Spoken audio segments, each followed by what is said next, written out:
CRIF presenta la entrevista en línea con William Meléndez.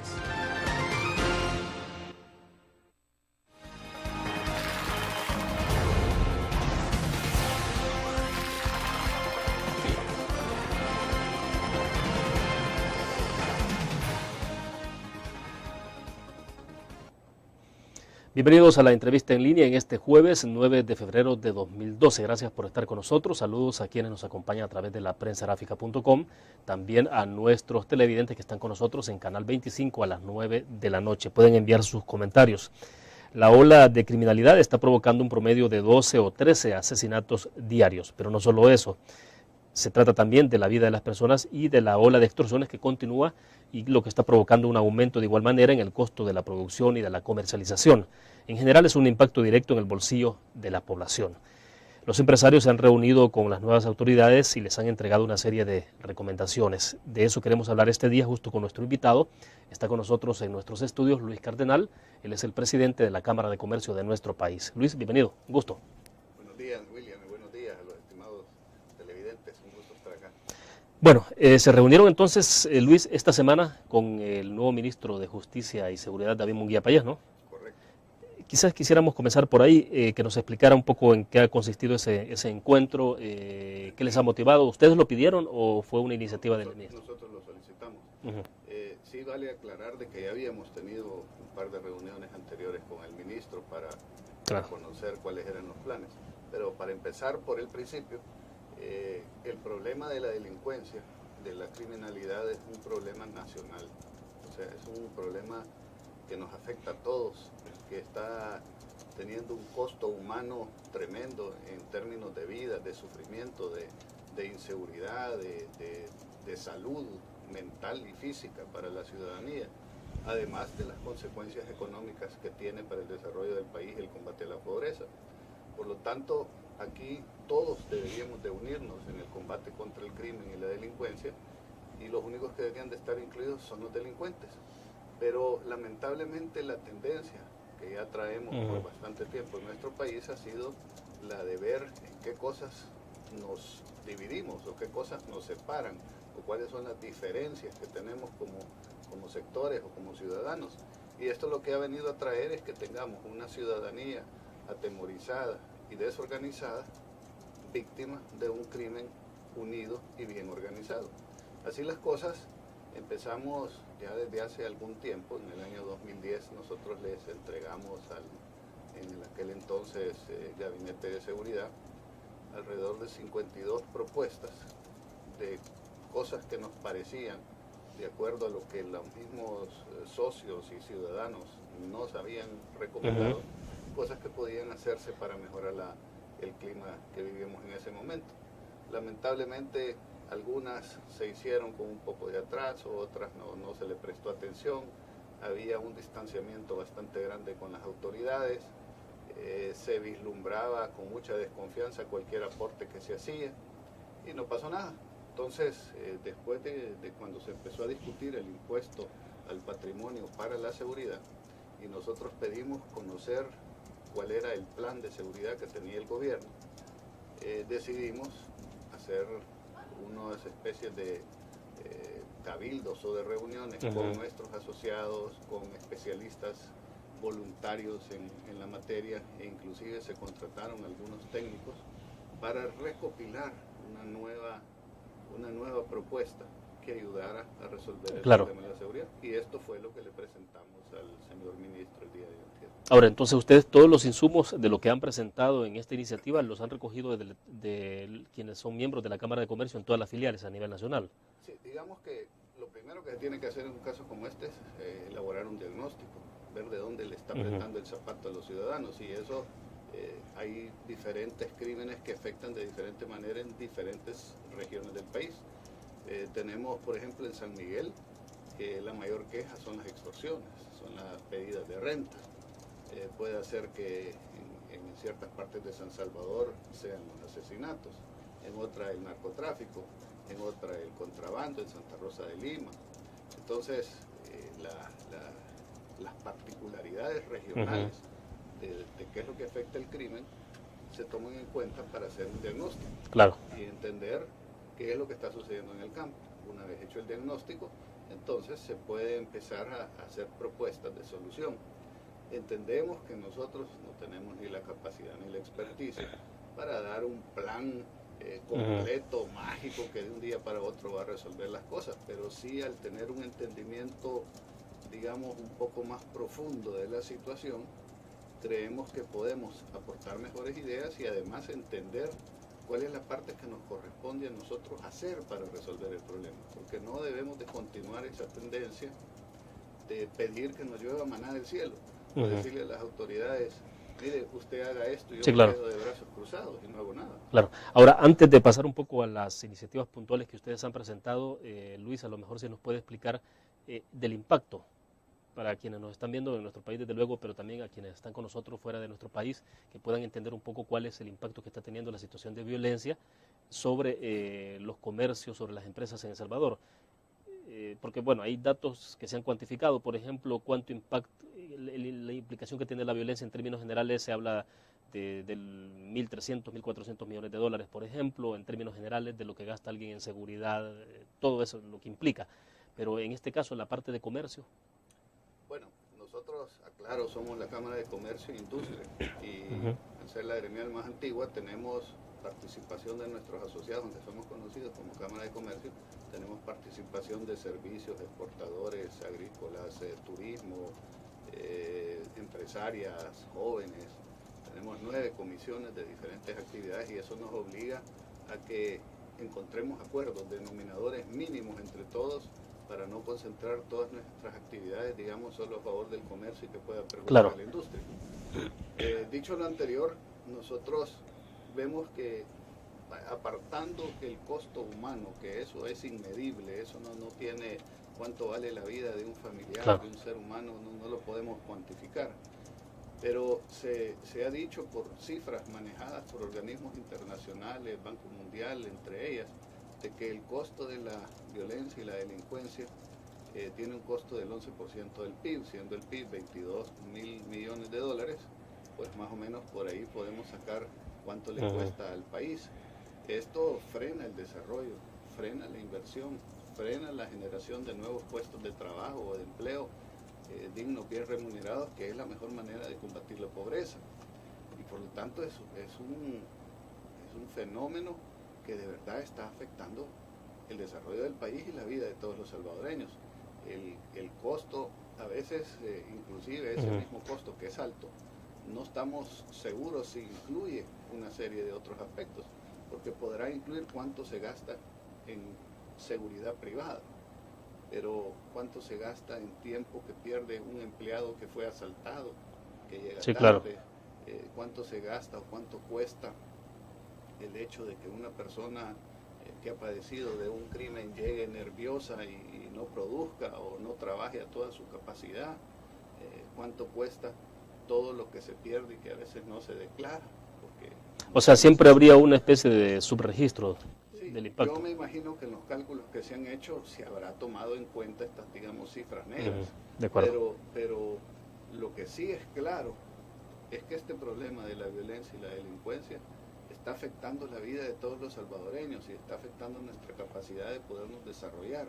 Y por eso es algo en lo que debemos todos involucrarnos en encontrar una solución. De acuerdo, vamos a hacer nuestra primera pausa comercial, regresamos con más.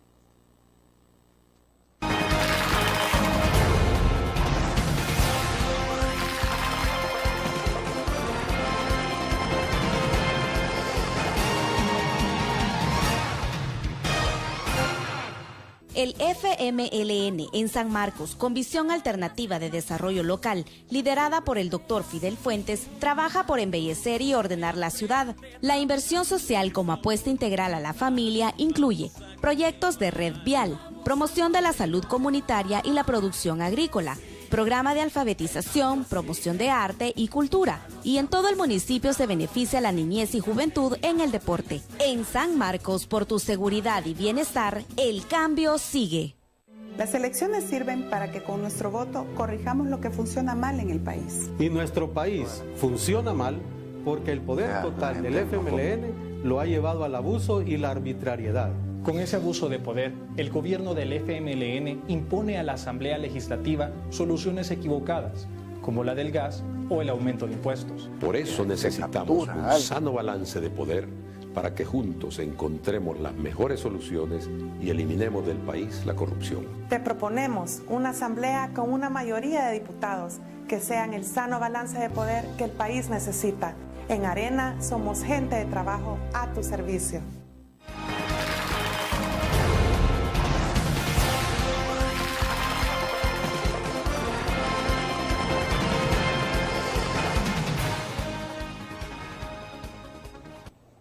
Bien, está con nosotros en nuestros estudios Luis Cardenal, presidente de la Cámara de Comercio de nuestro país. Bueno, creo que es importante, todo el mundo en este país conoce de situaciones, de realidades, ya sea por cuestiones de amigos, familiares, de gente que ha sufrido las consecuencias de la violencia. Pero en el caso de la experiencia de los comerciantes, Luis, de la gente que está afiliada a la Cámara de Comercio, explíquenos ustedes qué es lo que expresan. O sea, cuando ustedes van al oriente del país, a San Miguel, cuando van a Santa Ana, cuando van ahí donde están las filiales, ¿cuál es la preocupación fundamental de la gente que se les acerca a ustedes y les expresa el tema? Quizás podríamos definirlo en dos palabras, es desesperación y desesperanza. Y creo que cuando la población pierde la esperanza y se siente desamparada, que no encuentra solución a un problema tan grave como este, entonces empezamos a tener una serie de otras consecuencias que siempre son negativas. Muchos de nuestros socios, por ejemplo, en la zona oriental, se están quejando de que existe dificultades tan grandes para poder continuar con sus negocios abiertos que están decidiendo cerrarlos. Algunos de ellos emigrar, no sé si necesariamente fuera del país porque no llevamos el récord de esto, pero sí hay una desaceleración económica en toda la zona debido a la delincuencia. Se toman, por supuesto, algunas medidas, pero cuando la gente teme por su vida, ya los aspectos materiales se vuelven secundarios. Entonces, muchas de las, por ejemplo, todos los meses nosotros recibimos nuevos socios y damos de baja, digamos, algunas empresas. La mayor parte de los socios que se retiran por cierre de negocios, porque están cerrando sus negocios, porque la actividad económica ha bajado demasiado y ya no pueden sostener su empresa. Y hay que aclarar que la mayor parte de nuestros asociados son pequeños, medianos y microempresarios. Y ellos son, digamos, muy susceptibles a que en un momento dado, en un lugar, les exijan una cantidad de renta o de extorsión por su seguridad y que no puedan pagar. Claro. Ahora, ¿cuántas empresas pueden ser las que están cerrando? ¿Tienen ustedes cuantificado? Y si es posible saber cuáles son por una situación estrictamente de la actividad económica que ha disminuido o está vinculado directamente con el tema de la violencia en el país. En las cifras del año pasado, nosotros tenemos fluctuando entre 2.400 a 2.500 socios. Siempre tratamos pues de que vayamos aumentando año con año. Al final de este año estamos trabajando las cifras de todos los socios que se fueron, cuántos se fueron por estas razones. Y creo que a partir de la próxima semana las vamos a tener listas, pero calculamos que en este momento, así a grosso modo, son arriba de 200 empresas las que han cerrado en el año por razones de no poder continuar trabajando por motivos de la delincuencia y la violencia. Ahora estamos hablando de 200 empresas. En un universo de 2.500. De 2.500, ¿y eso es durante un año o estamos hablando durante lo que es 2012? En el año 2011. 2011, ok. El año que se cerró en el 2011. O sea, es bastante alto realmente. Sí, es alto.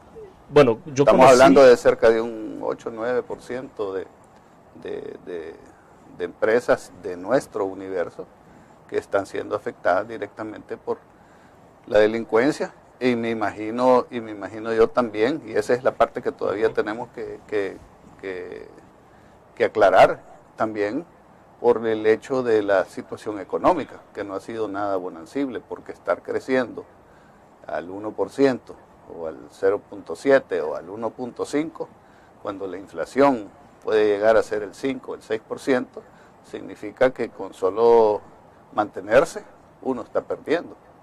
Claro, pero entonces podemos hablar de dos variables que están impactando la actividad, que sería entonces la baja actividad económica y también la situación de violencia. Correcto, pero la baja actividad económica tiene diversos componentes. Tiene el componente internacional de la crisis mundial, tiene el componente de la inseguridad y la delincuencia nacional que afecta el clima de negocios nacionales, aunque sea de manera indirecta. Y tenemos ya directamente la gente que se ve afectada por fenómenos particulares en su región o en su lugar de origen. Por ejemplo, puede ser alguien que se vio afectado por la tormenta, no sabemos, por la tormenta tropical, y eso invirtió su dinero en alguna siembra, alguna finca, y eso lo afectó. Entonces, sí en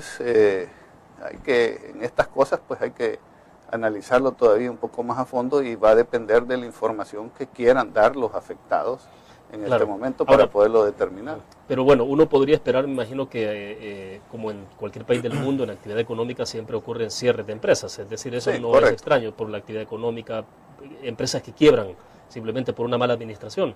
Pero acá estamos hablando de efectos directos que tiene la situación de violencia y el tema entonces de cómo ha decaído la actividad económica. Así es.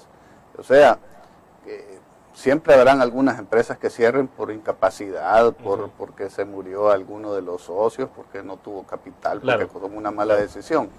Pero, digamos, en los años que tenemos nosotros de conocer la institución de la Cámara de Comercio e Industria, estos 2 últimos años no habíamos visto un fenómeno tan marcado de cierre de empresas, que inclusive se ve reflejado en las cifras oficiales.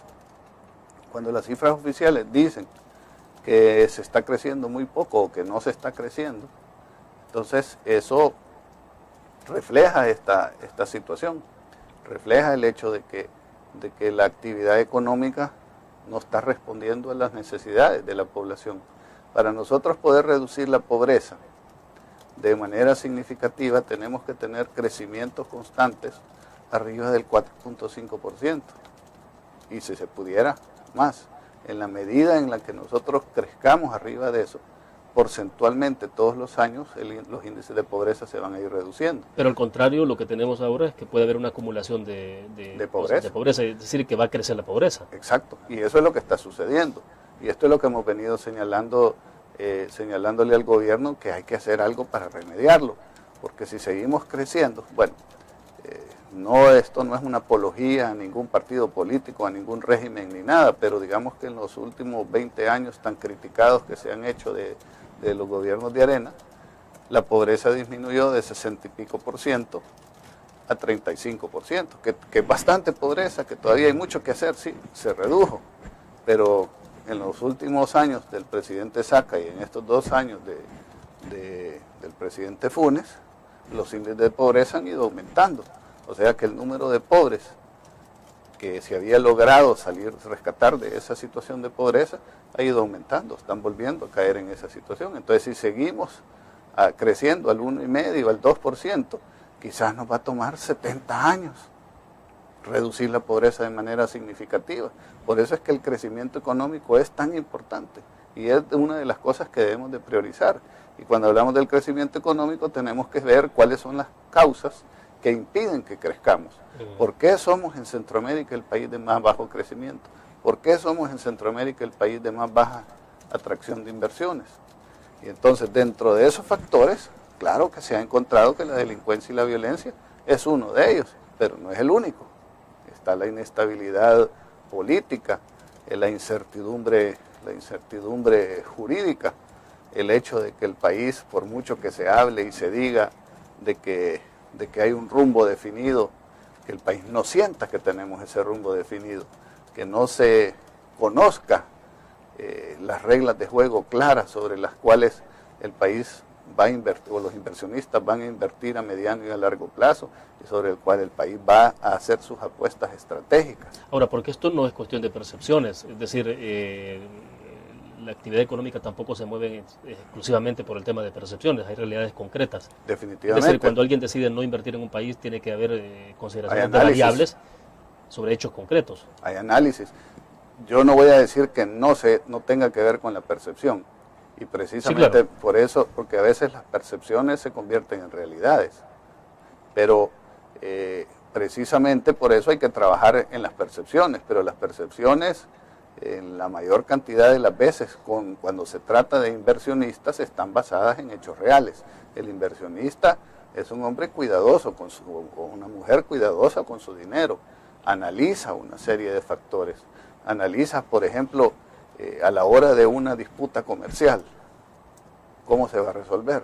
Si aquí no hay mediación y arbitraje, por ejemplo, o no se respeta, o si aquí el sistema judicial toma 9 años para resolver un caso, pues el inversionista ya tiene inseguridad, ya dice, bueno, este país realmente, si a eso se le suma que hay problemas de inseguridad personal, que lo pueden secuestrar, lo pueden matar, lo pueden extorsionar o lo van a robar, ya es otro factor adicional.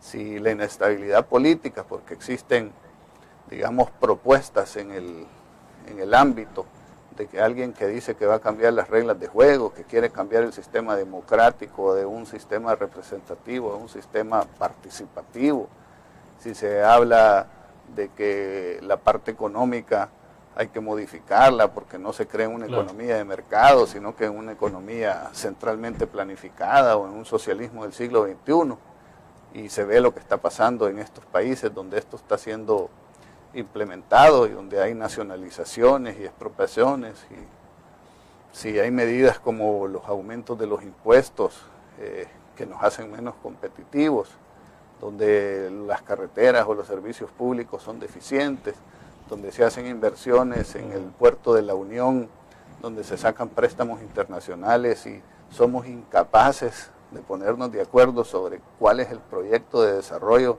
que queremos para una inversión tan importante como la que se ha hecho en el puerto de la Unión.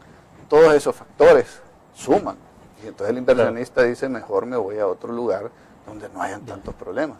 De acuerdo. Bueno, de hecho ahí estamos conociendo declaraciones públicas del presidente del Banco Central de Reserva, donde él ha dicho, por ejemplo, don Carlos Acevedo, que si el actual ritmo de crecimiento de la economía del país en el Producto Interno Bruto no despega del 1% y si el nivel de deuda se mantiene en 53%, El Salvador podría caer en una crisis de deuda similar a la de Grecia. Se está hablando que para 2017 podríamos estar en una situación así como esa. Vamos a la pausa. Cuando regresemos, me gustaría escuchar su opinión para que también entremos a hablar después de las medidas propuestas en materia de seguridad. Volvemos.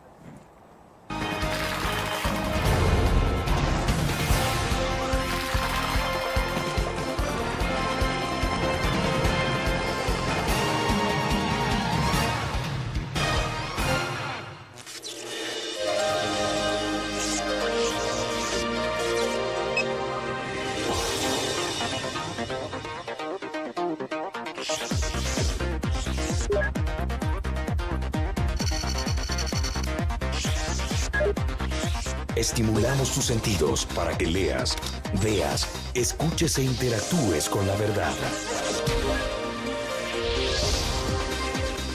LPG Multimedia. Las elecciones sirven para que con nuestro voto corrijamos lo que funciona mal en el país. Y nuestro país funciona mal porque el poder total del FMLN lo ha llevado al abuso y la arbitrariedad.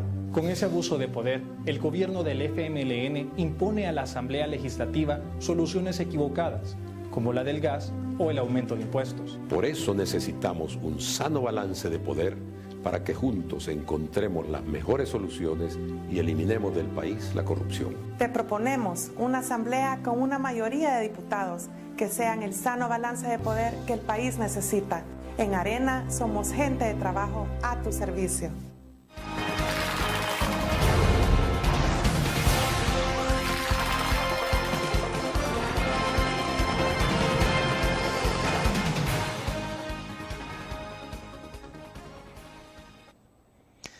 Luis, leí en el segmento pasado un poco sobre la preocupación que ha externado ya el presidente del Banco Central de Reserva esta semana sobre el tema de la deuda, el bajo crecimiento, el Producto Interno Bruto.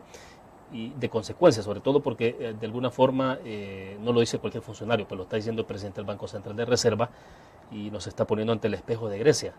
Y se habla, por ejemplo, que para 2017 podemos estar en una situación como esa. ¿Ese es el camino que llevamos en este momento? Pues es el riesgo, es un riesgo que pudiéramos llegar a esa situación. Yo quisiera pensar que no vamos a llegar a esa situación porque vamos a tomar las medidas adecuadas para impedirlo y para enderezar el rumbo. Pero definitivamente que sí es una preocupación que estemos llevando altos niveles de endeudamiento y llevemos poca capacidad de pago al no tener el crecimiento económico necesario. Y si aquí poco a poco la economía se va contrayendo, la inversión se va ahuyentando, pues entonces es cada vez más probable que esta situación que menciona el licenciado Acevedo se pueda dar. Pero como tenemos que ser optimistas y luchadores, lo que tenemos que hacer es hacer todo lo que esté a nuestro alcance para impedir que lleguemos a esto. Ya, vaya, por ejemplo, el presidente de la República de alguna forma dio un golpe de timón en una materia sensible como es seguridad pública, del que ya vamos a hablar sobre las propuestas, pero dio un golpe de timón, o sea, al final eso es lo que tenemos. Claro, hay que ver si ese golpe de timón se va a traducir en resultados concretos, porque el ministro de Justicia y Seguridad, Munguía Payés, dice que dentro de unos 2 meses más o menos se pueden ver resultados. Incluso está pidiendo, si se comprometió al 30% de disminución de la situación de violencia, eso por lo menos en un año, dice él. Pero el asunto es que dio un golpe de timón el presidente. En materia económica, ¿no será que estamos ante la necesidad de dar también un golpe de timón? ¿O yo diría por que dónde? Sí. Yo diría que sí, y parte del problema ha sido que no ha habido un diálogo fluido, ni un entendimiento concreto entre las autoridades y los sectores productivos. Yo creo que nos hemos enfrascado en una discusión donde nosotros señalamos las deficiencias o las carencias que hay en materia económica y el presidente o sus funcionarios se mantienen en la posición de decir ustedes se están quejando sin ningún motivo, o aquí todo está bien, o sabemos cuál es el rumbo y tenemos un plan y lo estamos ejecutando y la cosa va bien. Yo creo que apartando las pasiones y tratando de ser objetivos, tenemos que irnos a los resultados. Y los resultados nos están señalando que aquí es necesario hacer las cosas de una manera diferente a como las hemos venido haciendo en el pasado. Tanto el sector productivo, y tenemos que hacer nuestra mea culpa que nos corresponde, en qué nos estamos equivocando o en qué estamos actuando mal, pero también el gobierno. Y el gobierno es el que lleva la mayor responsabilidad. ¿Por qué? Porque es el que da la pauta, es el que lleva el liderazgo, es el que tiende a mandar las señales a las cuales el sector productivo responde. ¿Por dónde habría que comenzar? ¿Por dónde habría que comenzar? Es decir, si ha dado un golpe de timón, claro, en seguridad pública lo vimos clarísimo, es decir, prácticamente hay dos generales en retiro a los cargos importantes de seguridad pública, como ministro y como director de la Policía Nacional Civil. O sea, ya ahí hay un mensaje claro de cómo se pueden hacer las cosas, es decir, sin haber tomado decisiones todavía sobre el terreno, pero ya hay una claridad.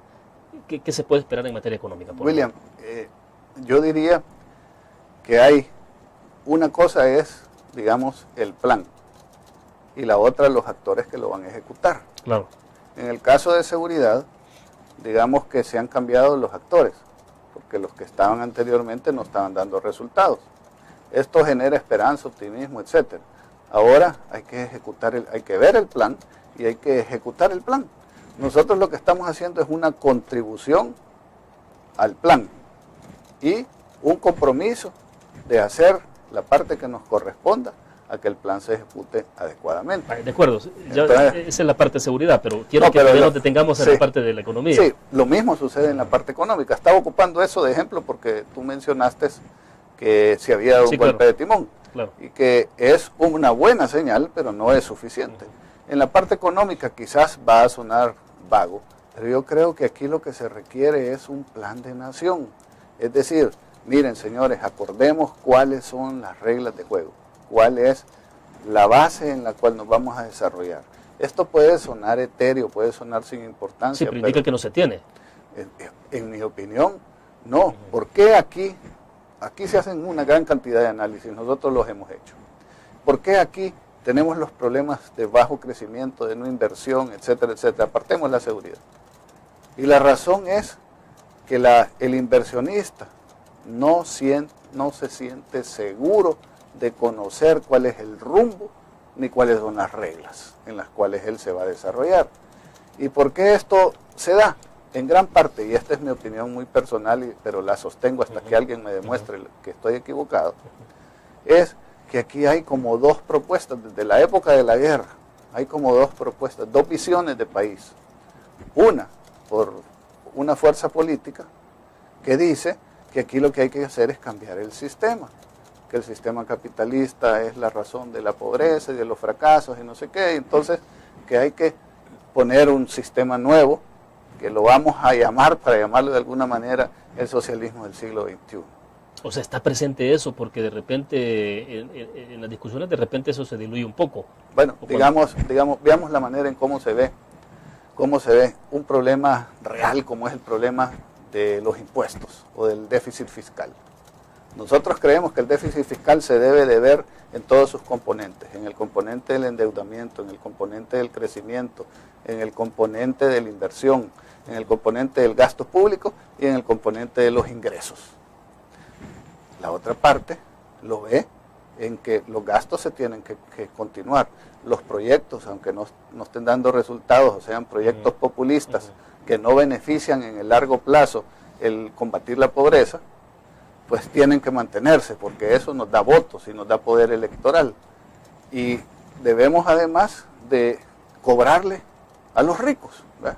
Y entonces se vende todo ese proyecto que ya es desfasado, que no ha funcionado en ningún lado, de decir, vamos a cobrarle impuestos a los ricos. ¿Y cuál es la realidad? ¿Qué es lo que se da? Bueno, aquellos que están produciendo y que le están dando dinero al Estado se ven afectados. La economía decrece, la inversión se va, los empleos se reducen y el problema no se resuelve. Entonces son dos visiones diferentes. Nosotros decimos, miren, queremos cobrar más, los impuestos deberían de ser bajos con una base amplia y que todo aquel que deba y pueda pagar impuestos pague, aunque sea poquito, porque alguien que paga tiene derecho a exigir. Pero si tenemos en la situación política aquí una visión electorera, populista, de decir, miren, yo para ganarme los votos de esta gran mayoría, les voy a decir que no les voy a cobrar y solo le voy a cobrar al 5% de la población y el 95% no paga nada. Bueno, impuesto de renta, porque el impuesto del IVA de alguna manera la pagamos todos. Pero ¿a dónde van los beneficios de los impuestos? Pues va supuestamente a la gente más necesitada. ¿Cómo se van a gastar esos impuestos? Es otra discusión. Entonces las visiones que hay, cuando hay mucha diferencia entre esas visiones, genera una tensión social y económica que produce los resultados que estamos viendo.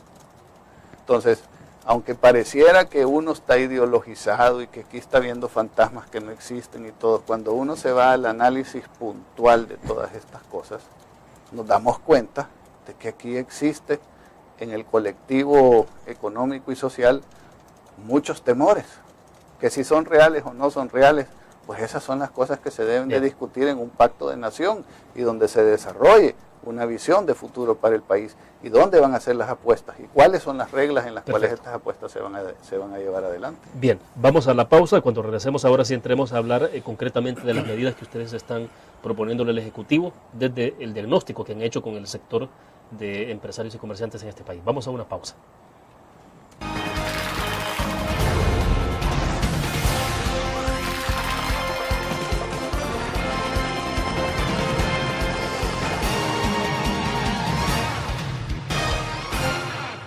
Después de un esfuerzo conjunto entre las vendedoras y la alcaldía de San Marcos por la construcción de un mercado digno, el alcalde Dr. Fidel Fuentes y su consejo ha hecho realidad el sueño de más de 800 comerciantes, inaugurando un mercado moderno, ordenado, seguro y con amplio parqueo.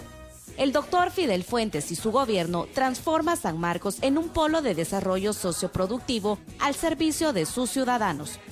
San Marcos no te falla.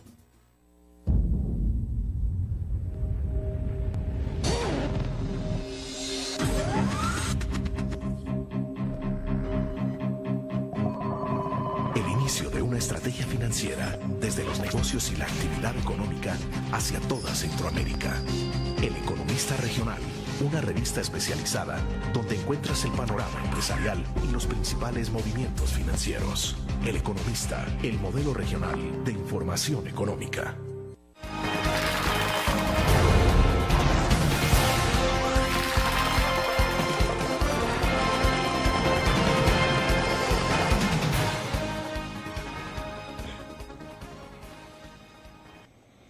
Bueno, a ver si nos explica entonces, Luis, las iniciativas puntuales que han hecho ustedes llegar al ministro de Justicia y Seguridad, es decir, desde lo que ustedes están experimentando en el terreno con el tema de las extorsiones, que cuando usted hacía referencia, por ejemplo, a la zona oriental, yo le iba a comentar que conocí un caso de un amigo bastante cercano que tiene un pequeño negocito en San Miguel y por ejemplo, hace como un mes fue a explorar posibilidades de inversión. Bueno, dentro de lo que él mueve, pues, dentro de su pequeña economía, posibilidades de ir a instalar su negocio en Nicaragua. O sea, pero bueno, el punto es entonces, saco el caso por el tema de las extorsiones, pero el punto es, si hay que dar el golpe de timón, por ejemplo, en economía, ya lo vimos por lo menos en el cambio de actores, me decía usted en el segmento pasado, ya vimos ese cambio de timón, pero ahora vienen las medidas. Entonces, ¿ustedes de qué forma están contribuyendo y diciéndole a este gobierno qué es lo que se debe hacer? Bueno, hay algunas acciones que digamos que son muy específicas que quizás no vale la pena entrar en el detalle porque creo que pueden restarle efectividad a las medidas, pero voy a hablar en términos bastante generales. Nosotros lo primero que creemos es que nuevamente tenemos que llegar a un diagnóstico adecuado de qué es lo que sucede. Por ejemplo, aquí se menciona por muchas de las autoridades o muchos funcionarios políticos que la delincuencia es motivo de la pobreza, la marginación, la no inclusión, lo cual está, digamos, no ha sido probado y es probado técnicamente lo contrario, que la pobreza podrá ser el factor número 17, pero no es el número 1. Pero hay gente que sigue pensando de esa manera. Sigue pensando de esa manera. Y eso parte entonces de tener un diagnóstico diferente, distinto, claro, por no decirlo equivocado. Claro, claro, porque si el problema, si aquí la pobreza es porque la gente es pobre. La violencia. O la violencia es porque la gente es pobre, entonces las soluciones que se van a buscar van a ser diferentes, ¿verdad? Claro. Y nosotros, por ejemplo, mantenemos de que en todas las encuestas que se han realizado a nivel de otros países, como Estados Unidos, que es donde nacieron las pandillas o las maras, dicen que las maras, primero, los jóvenes que se meten a las maras provienen de hogares desintegrados, que la principal razón de los mareros de meterse en una organización donde su riesgo es bien grande, donde en algunos casos para ingresar son maltratados y donde su esperanza de vida se ve reducida a 25 años, la razón principal, dicen las encuestas en Estados Unidos, es la necesidad de pertenencia, el sentido de pertenencia. La pandilla se vuelve la familia sustituta que no tiene. Entonces, este es un problema del que se habla, digamos, a través de muchos clichés. Se dice, miren, la familia es la célula de la sociedad. Si la familia está bien, la sociedad está bien. Pero ¿qué hace el Estado y qué hace la sociedad para fortalecer la familia? Para ayudar a que la semilla de la familia, como es el matrimonio entre un hombre y una mujer, tenga apoyo para que funcione. ¿Cómo hacemos para eso? ¿Verdad? Entonces, pero este es un ejemplo, sí, claro. Es una de las cosas. Aquí nosotros decimos, bueno, elaboramos un diagnóstico que creemos que sea el correcto para entonces tomar las medidas que respondan a ese diagnóstico. Segundo lugar, nosotros escuchábamos anteriormente que la principal amenaza que tiene el país es el narcotráfico. Entonces, si la principal amenaza que tiene el narcotráfico es el narcotráfico, entonces las medidas principales, más urgentes, prioritarias que se deben de tomar, deben de ser en contra de eso. O sea, detener a los narcotraficantes, etcétera. Pero nosotros estamos convencidos de que el narcotráfico es un componente que complica la situación, pero no es el principal problema del país. El principal problema del país son las pandillas, ¿verdad? Estas organizaciones delincuenciales que se han formado por diversas razones y para las cuales hay una gran cantidad de explicaciones, a las cuales hay que darles una respuesta. Y no todas las respuestas tendrán que ser de represión, tienen que ser, ahí vienen oportunidades, ahí viene prevención, etcétera. Pero ahí viene digamos, el comienzo de las propuestas que se están haciendo. Ahora, dicho lo anterior, nosotros en las propuestas que les hemos hablado, le hemos dicho que es importantísimo que la ciudadanía recobre la confianza en las autoridades. Es decir, si lo ubicamos como tema número 1, podría ser este número 1. Podría ser, digamos, uno de los temas principales, llamémoslo así. O sea, que la ciudadanía confíe en las autoridades, especialmente en las autoridades de seguridad. ¿Por qué? Porque, y esto también lo hemos visto en todos lados, en el caso específico que yo lo fui a investigar, es el caso de Nueva York, donde el alcalde Giuliani encontró a la ciudad sumida en un caos, y dice él, bueno, miren, para investigar un crimen nos costaba 10 o 20 veces más cuando no contamos con el apoyo ciudadano que nos ayude a dilucidar qué es lo que está pasando, que cuando contamos con él. Pero la ciudadanía no confía en las autoridades por diversas razones, y entonces eso no funciona. Entonces debe de hacerse un cambio en recuperar la confianza. Debe de haber un cambio en la organización de la policía. La policía nace con serios problemas desde los acuerdos de paz porque se quiso hacer una negociación política cuando debería de haber sido la creación de una policía técnica. Ahí entramos con cuotas del ejército, con cuotas de la antigua guerrilla, y ese problema todavía persiste hasta el momento. Cuando decimos nosotros que hay que despolitizar la policía, a eso nos referimos. En estos últimos años hemos visto que el control de la policía ha estado manejado en líneas partidarias, y eso no debería de ser así, debería de ser basado exclusivamente en méritos y en resultados, en efectividad, etc. Y entonces ahí creemos que debe de haber también una reorganización de la policía. Doy otro ejemplo que está mencionado.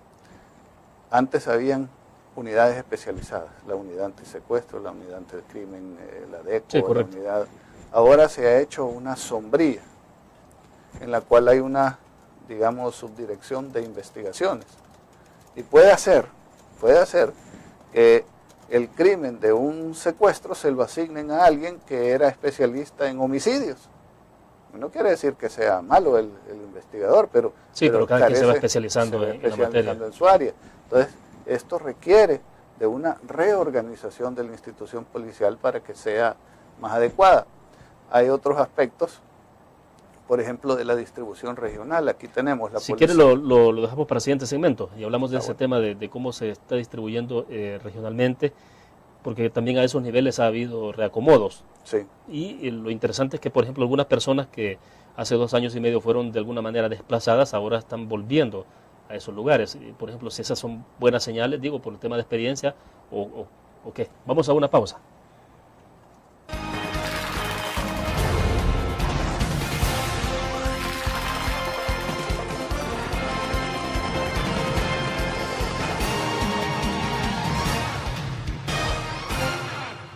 Las elecciones sirven para que con nuestro voto corrijamos lo que funciona mal en el país. Y nuestro país funciona mal porque el poder total del FMLN lo ha llevado al abuso y la arbitrariedad. Con ese abuso de poder, el gobierno del FMLN impone a la Asamblea Legislativa soluciones equivocadas, como la del gas o el aumento de impuestos. Por eso necesitamos un sano balance de poder para que juntos encontremos las mejores soluciones y eliminemos del país la corrupción. Te proponemos una asamblea con una mayoría de diputados que sean el sano balance de poder que el país necesita. En Arena somos gente de trabajo a tu servicio. Blur, la revista más innovadora y moderna de todos los tiempos. Única en su estilo, creativa, un espacio exclusivo y reservado de entretenimiento y diversión, llevada al máximo. Blur. Time Out, Movie, lo mejor de la cartelera. Art. Shopping, la guía de la moda. Go, viajes cortos fuera de la ciudad. Blur.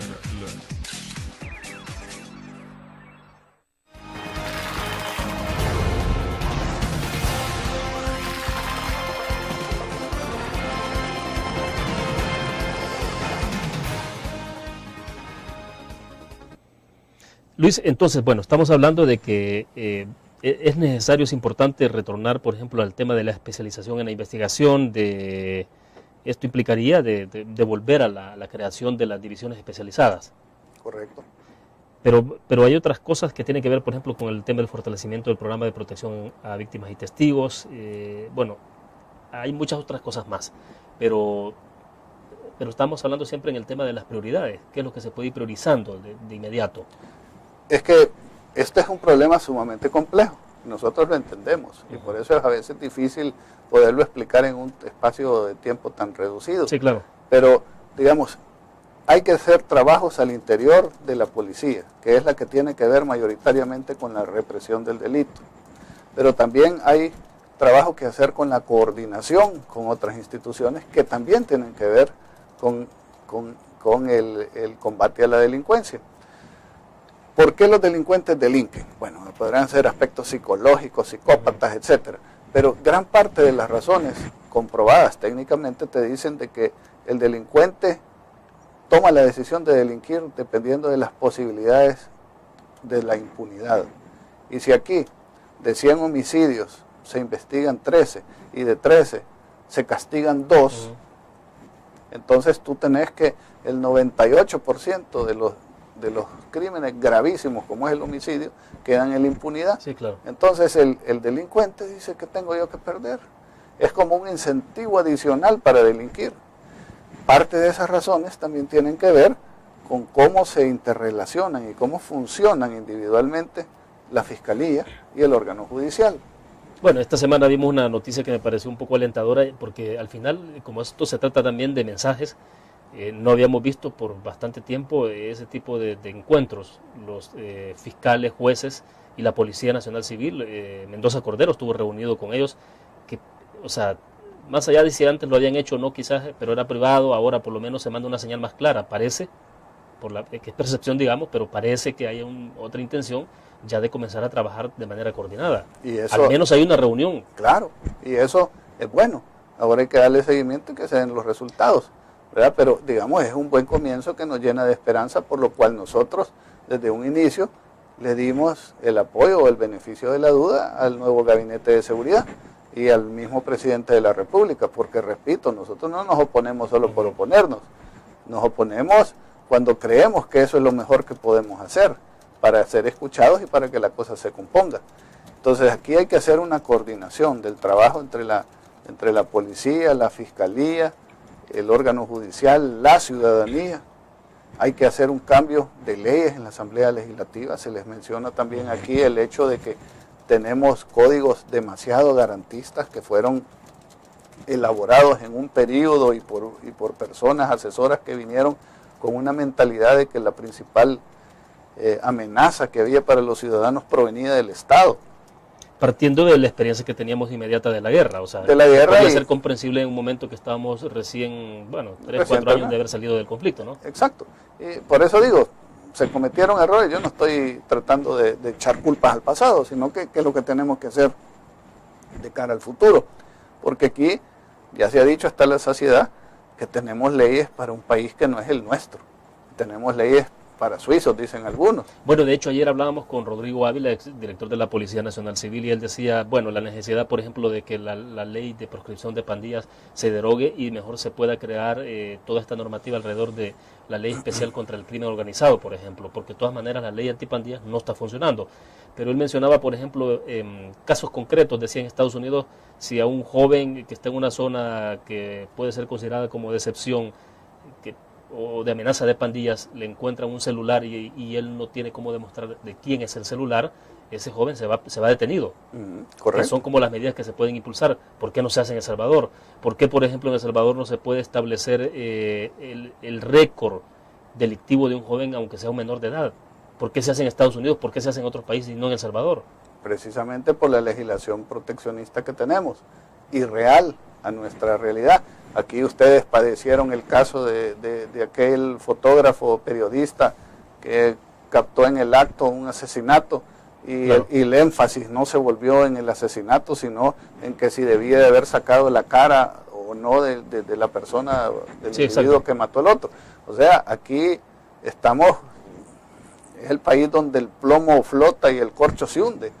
Pero mientras no tengamos una claridad de visión, no tengamos un acuerdo nacional de qué es lo que queremos y hacia dónde es que vamos, repito, es difícil resolver los problemas.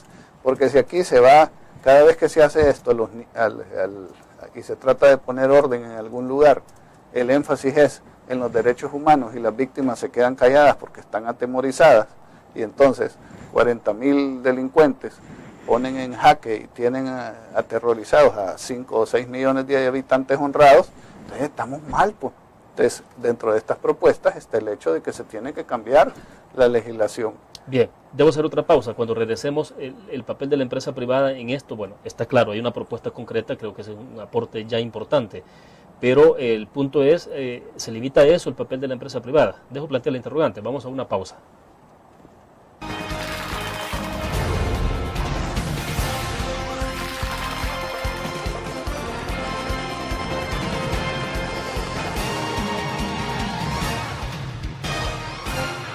El FMLN en San Marcos, con visión alternativa de desarrollo local, liderada por el doctor Fidel Fuentes, trabaja por embellecer y ordenar la ciudad. La inversión social como apuesta integral a la familia incluye proyectos de red vial, promoción de la salud comunitaria y la producción agrícola, programa de alfabetización, promoción de arte y cultura. Y en todo el municipio se beneficia a la niñez y juventud en el deporte. En San Marcos, por tu seguridad y bienestar, el cambio sigue. Tu periódico es dinero, porque ahora puedes pagar con la prensa gráfica. Busca y recorta en tu periódico el dinero, que podrás canjear en los establecimientos de nuestros aliados. Encontrarás uno cada día. Compra con la prensa gráfica y encuentra una buena noticia para tu bolsillo. Con la prensa gráfica lo compras. Con la prensa gráfica lo pagas. La prensa gráfica. Noticias de verdad.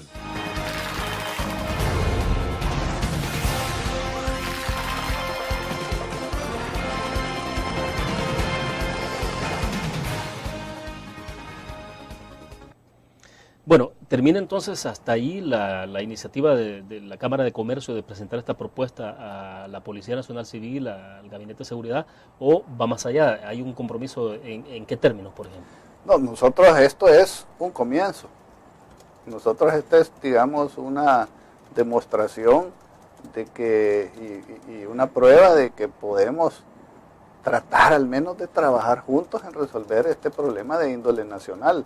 Y estamos haciendo un énfasis, aunque esto pueda sonar mal para algunos, especialmente algunos malinteresados, de que hay primero, antes de meterle dinero a un problema o meterle más recursos y andar buscando cómo cobrar impuestos especializados para la seguridad, hay una gran cantidad de cosas que se pueden hacer sin gastar más, nada más, teniendo una mejor planificación y un mayor compromiso de acción para el problema de la delincuencia. Y que una vez esto se haga y las cosas se estén haciendo como se debe de hacer, entonces se puede empezar a ver cuáles son los recursos que todavía hacen falta para ver la manera más adecuada de conseguirlos sin que esto afecte el crecimiento económico y el desarrollo del país. Pero el compromiso nuestro es contribuir, hacer lo que esté a nuestro alcance para ayudar a resolver un problema que es problema nacional y por lo tanto problema de todos. Y los empresarios no estamos excluidos de esto y debemos de dar el ejemplo, porque el empresario es alguien, es un líder, es alguien que se arriesga, que toma decisiones, que trata de resolver problemas. Y ese ejemplo no solo lo debemos de dar en nuestras empresas, sino que debemos de darlo en nuestra vida cotidiana como ciudadanos. Claro. Ahora, no hemos hablado del nivel de respuesta que ha tenido la iniciativa, porque ustedes, bueno, ya tuvieron la oportunidad de presentarlo, o sea, eso ya es importante. Munguía Payés ha escuchado las propuestas, sí, pero ¿qué ha pasado? Me refiero ya un poco a la receptividad, si ha habido un cambio con las nuevas autoridades. Yo creo que ha habido un cambio que nos llena de esperanza, y es el cambio de que por lo menos son receptivos a recibir sugerencias y están dispuestos a reunirse, dar explicaciones, solicitar ayuda y pedir apoyos, ¿verdad? Esto creo yo que es un cambio a lo que se venía teniendo en el pasado, porque en el pasado yo creo que el gobierno, el partido en el gobierno entró triunfante, pensando de que ellos no necesitaban a nadie ni nada para resolver los problemas. Y no es lo mismo verla venir que jinetearla. Ya en el campo ya se dieron cuenta que no es fácil resolver un problema tan complejo como es el de la delincuencia, que no es fácil manejar ministerios y resolver la situación crítica que enfrenta el país en materia económica tampoco. Entonces, yo creo que el cambio de personas dentro del Ministerio de Seguridad y dentro del Gabinete de Seguridad es algo bueno, que repito, nos llena de esperanza, pero tampoco garantiza de que todo se va a resolver solo por el hecho de que se cambiaron a las personas. Mientras no se cambie la tendencia que se traía, la visión, el diagnóstico, los planes de acción y la participación ciudadana en la cual se recupere la confianza con las autoridades. Recuerdo que en el caso de los secuestros, Luis, la ANEP, por ejemplo, se involucró de una manera bastante protagónica, incluso colocaron ahí los querellantes patrocinados por la principal gremial del país. En estos casos de lo que estamos hablando, ¿hay alguna parte en la que se puede involucrar de esa manera o no sé, de otra figura?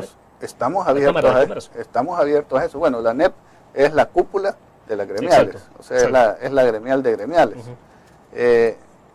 Nosotros estamos, esta es una de las cosas en las que estamos dispuestos a participar, si llegamos a un entendimiento de cuáles son los roles, las responsabilidades y las expectativas de cada uno. Nosotros creemos que ahí se demostró a través de una buena experiencia y de buenos resultados, porque un problema tan grave como eran los secuestros y que afectaban tanto, se vieron reducidos a través de ese trabajo conjunto. Esa experiencia positiva puede servir para ver otro tipo de colaboraciones que se puedan hacer. Y creo yo que las respuestas que recibimos del Gabinete de Seguridad fueron positivas y dicen, bueno, vamos a platicar al respecto de esto, pero ahorita estamos en un periodo, digamos, introductorio de que ellos se están sentando en el puesto, están conociendo lo que tienen, me imagino yo, y están viendo qué es lo que políticamente pueden hacer, porque siempre, lamentablemente, la política tiene un impacto en la parte técnica, operativa, que no debería ser así, pero así es. Bueno, le agradezco que haya compartido. Muchísimas gracias, William. Muchas gracias.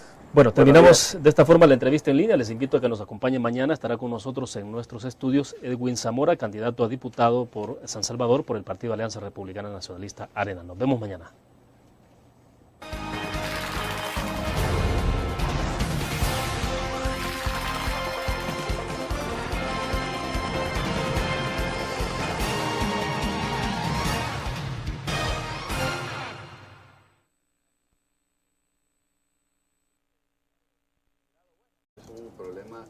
Que nos afecta a todos, que está teniendo un costo humano tremendo en términos de vida, de sufrimiento, de inseguridad, de salud mental y física para la ciudadanía, además de las consecuencias económicas que tiene para el desarrollo del país el combate a la pobreza. Por lo tanto, aquí todos deberíamos de unirnos en el combate contra el crimen y la delincuencia, y los únicos que deberían de estar incluidos son los delincuentes. Pero lamentablemente la tendencia que ya traemos por bastante tiempo en nuestro país ha sido la de ver en qué cosas nos dividimos o qué cosas nos separan o cuáles son las diferencias que tenemos como sectores o como ciudadanos. Y esto lo que ha venido a traer es que tengamos una ciudadanía atemorizada y desorganizada, víctima de un crimen unido y bien organizado. Así las cosas. Empezamos ya desde hace algún tiempo, en el año 2010 nosotros les entregamos en aquel entonces Gabinete de Seguridad alrededor de 52 propuestas de cosas que nos parecían, de acuerdo a lo que los mismos socios y ciudadanos nos habían recomendado, cosas que podían hacerse para mejorar el clima que vivimos en ese momento. Lamentablemente, algunas se hicieron con un poco de atraso, otras no se le prestó atención, había un distanciamiento bastante grande con las autoridades, se vislumbraba con mucha desconfianza cualquier aporte que se hacía y no pasó nada. Entonces, después de cuando se empezó a discutir el impuesto al patrimonio para la seguridad, y nosotros pedimos conocer cuál era el plan de seguridad que tenía el gobierno, decidimos hacer unas especies de cabildos o de reuniones.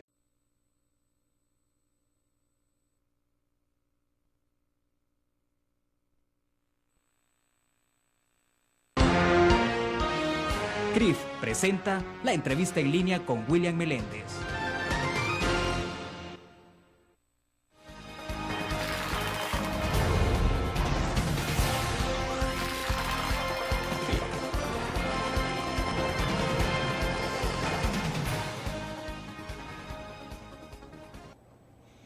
Bienvenidos a la entrevista en línea en este jueves 9 de febrero de 2012. Gracias por estar con nosotros. Saludos a quienes nos acompañan a través de la prensagráfica.com, también a nuestros televidentes que están con nosotros en Canal 25 a las 9 de la noche. Pueden enviar sus comentarios. La ola de criminalidad está provocando un promedio de 12 o 13 asesinatos diarios, pero no solo eso. Se trata también de la vida de las personas y de la ola de extorsiones que continúa y lo que está provocando un aumento de igual manera en el costo de la producción y de la comercialización. En general es un impacto directo en el bolsillo de la población. Los empresarios se han reunido con las nuevas autoridades y les han entregado una serie de recomendaciones. De eso queremos hablar este día justo con nuestro invitado.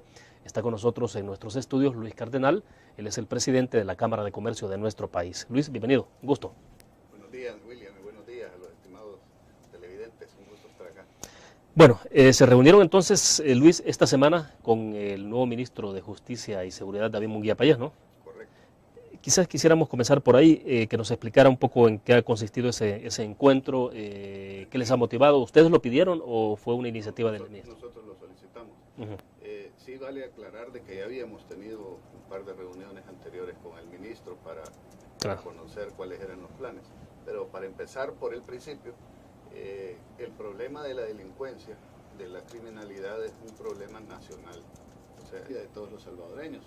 El costo, a veces, inclusive ese mismo costo que es alto, no estamos seguros si incluye una serie de otros aspectos, porque podrá incluir cuánto se gasta en seguridad privada, pero cuánto se gasta en tiempo que pierde un empleado que fue asaltado, que llega tarde. Claro.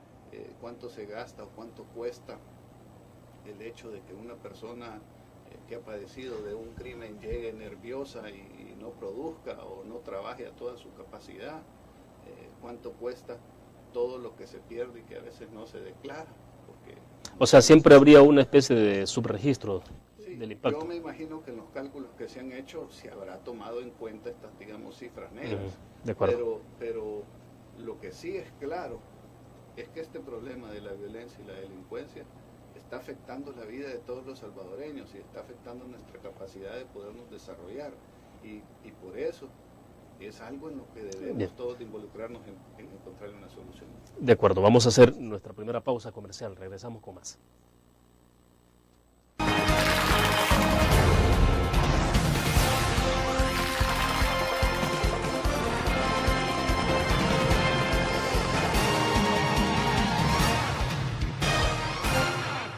El FMLN en San Marcos, con visión alternativa de desarrollo local, liderada por el doctor Fidel Fuentes, trabaja por embellecer y ordenar la ciudad. La inversión social como apuesta integral a la familia incluye proyectos de red vial, promoción de la salud comunitaria y la producción agrícola, programa de alfabetización, promoción de arte y cultura. Y en todo el municipio se beneficia a la niñez y juventud en el deporte. En San Marcos, por tu seguridad y bienestar, el cambio sigue.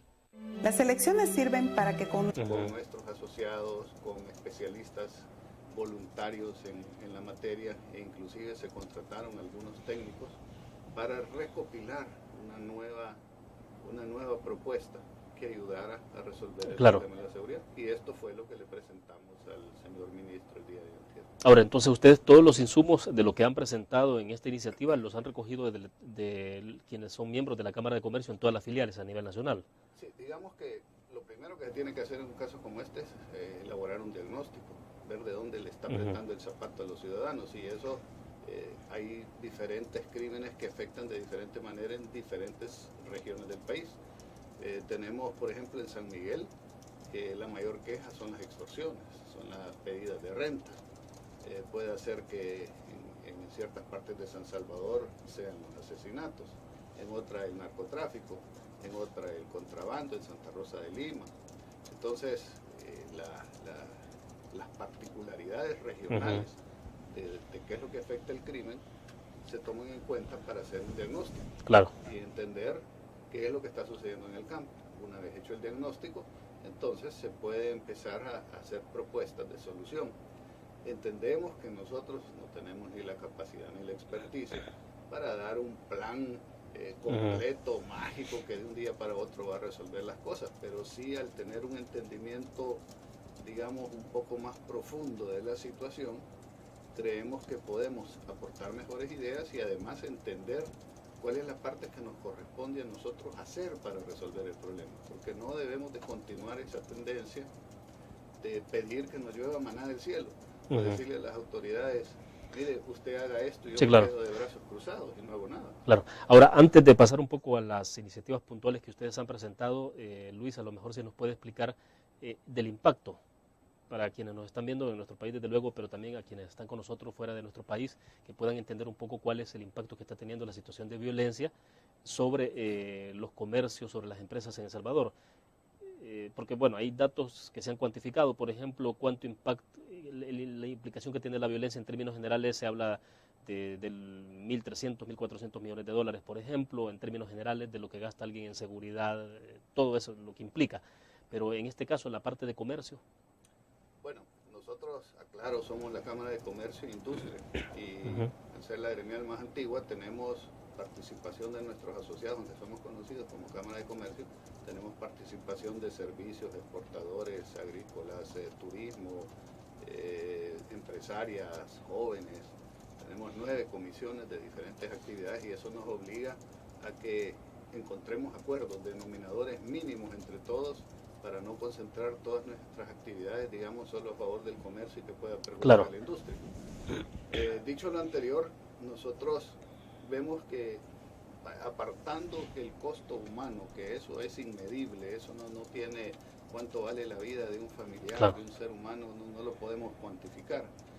Pero se ha dicho por cifras manejadas por organismos internacionales, Banco Mundial, entre ellas, de que el costo de la violencia y la delincuencia tiene un costo del 11% del PIB, siendo el PIB 22.000 millones de dólares, pues más o menos por ahí podemos sacar cuánto le cuesta al país.